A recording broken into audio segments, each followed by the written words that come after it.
পিরোজপুরের মঠবাড়িয়ায় বিদ্যুতের ঘন ঘন লোডশেডিং, ভুতুরে বিল, অনিয়ম ও স্বেচ্ছাচারিতার বিরুদ্ধে মানববন্ধন কর্মসূচি পালিত হয়েছে। বৃহস্পতিবার সকালে মঠবাড়িয়া পৌরসভা সম্মুখ সড়কে সম্মিলিত নাগরিক সমাজের ব্যানারে ঘণ্টাব্যাপী মানববন্ধনে বিভিন্ন শ্রেণী পেশার মানুষ অংশগ্রহণ করেন। মানববন্ধনে পল্লী বিদ্যুৎ সমিতির অনিয়ম, দুর্নীতি ও স্বেচ্ছাচারিতা বন্ধের দাবি জানিয়ে মঠবাড়িয়া সাংবাদিক সমিতির সভাপতি ইসমাইল হোসেন হাওলাদারের সভাপতিত্বে বক্তব্য রাখেন মঠবাড়িয়া প্রেস ক্লাবের সভাপতি মোহাম্মদ মিজানুর রহমান মিজু।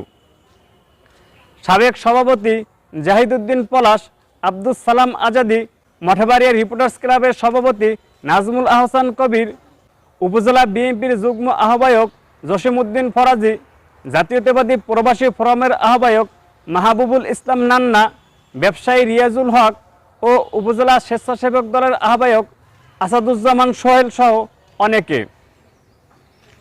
এ সময় বক্তারা বলেন, গত কয়েক মাস ধরে মঠবাড়িয়া পল্লী বিদ্যুৎ সমিতি খামখেয়ালিভাবে ঘণ্টার পর ঘণ্টা বিদ্যুৎ সরবরাহ বন্ধ রাখে।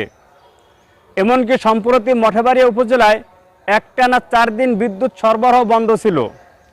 এতে করে অফিস, আদালত, ব্যাংক সহ বিভিন্ন দপ্তরের সেবা কার্যক্রমে মারাত্মক বিঘ্ন ঘটে এবং জনসাধারণের মাঝে চরম ক্ষোভের সৃষ্টি হয়।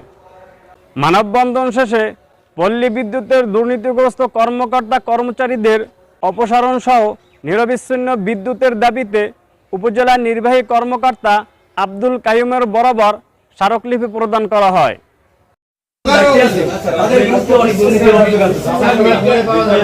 মিটারের জন্য আবেদন করলে বলছে যে 1 সপ্তাহের ভিতরে ওটা সমাধান দেবে, কিন্তু তারা আরোই মাসের ভিতরেও কোনো সমাধান